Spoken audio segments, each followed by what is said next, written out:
Hello, hello, hello! As I promised, papasyal ko kayo sa mga place na narating ko dito sa General Santos. Ayan nga, dito kami sa Kalumpang at magja-Jollibee requested ng mga bata. Pagbigyan! Ay, napakaganda po dyan sa Kalumpang. Puro pagkain ng mga makikita mo dyan. I love Kalumpang. Actually po, sa Uhaw po kami nagpunta kasi to visit a mother ng friend ko at ako'y naisama. At syempre, sinamantala po namin ng paglipot-lipot. Kami ay nakatira sa may center, kaya 30 minutes from there po ang aming nilalakbay. Ang dami naming napupuntahan. At ang kanilang transportation lang naman po, tricycle. Ang kanilang mode of transportation po, more on tricycle. May mga jeepney po, pero mas nakaka-enjoy dyan sumakay sa mga tricycle.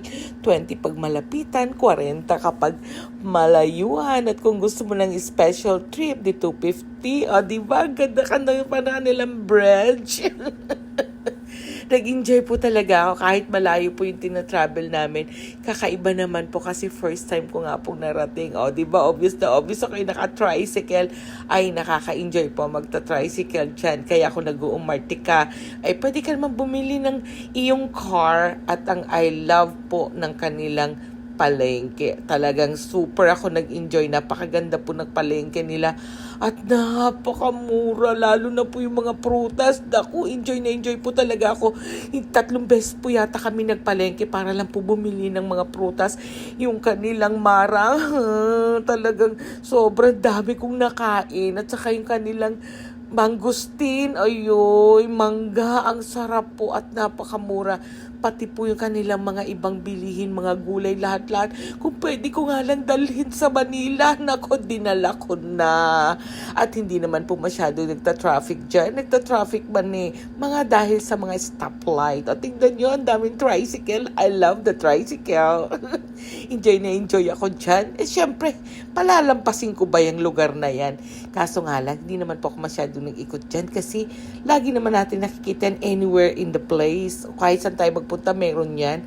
Gumamit lang ako ng CR dyan, kaya ako isa napasok.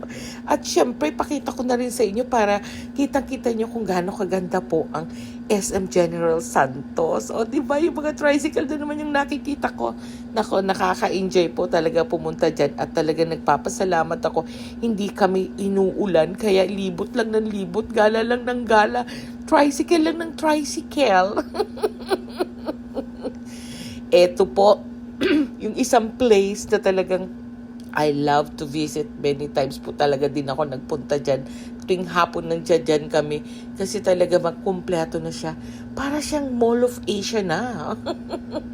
Connected po siya ng Veranza. Yung kanilang Veranza Mall na dinedevelop pa. Pero mukhang maganda na po siya.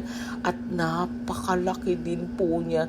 Ang dami nilang activities. Nakakatuwa. Nakaka-enjoy talagang pumunta dyan. Yung mga gustong mag-window shopping, nako, mag-i-enjoy kayo dito. Dahil sobrang lamig. Kaysa naman po, mag-iinarte kayo sa loob ng bahay na napakainit. Ang init kaya sa bahay.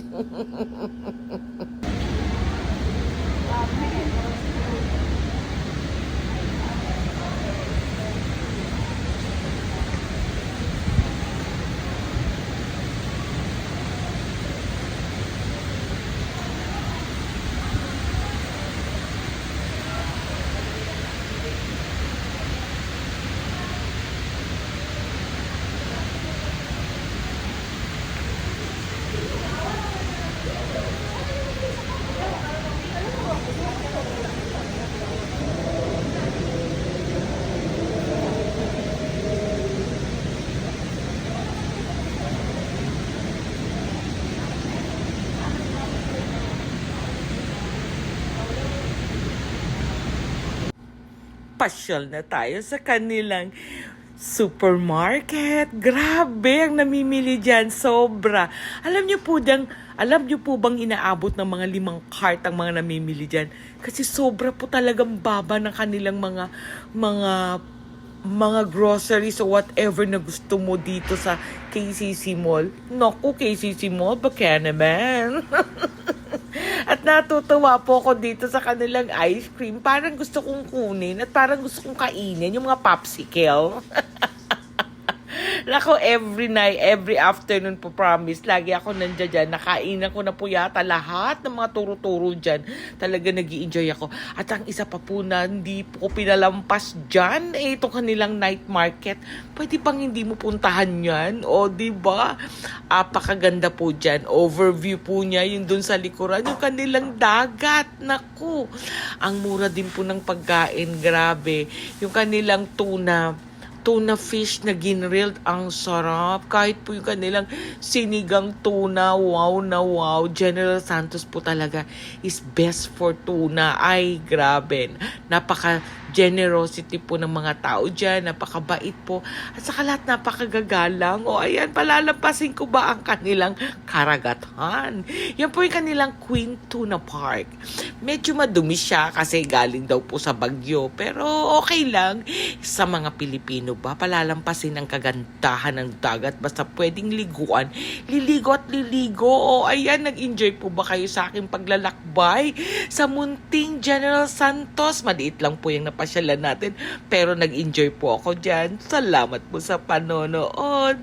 Pa-share, likes, and comment, and don't forget to follow me for more. Ang ganda ng place, diba? Thank you, guys!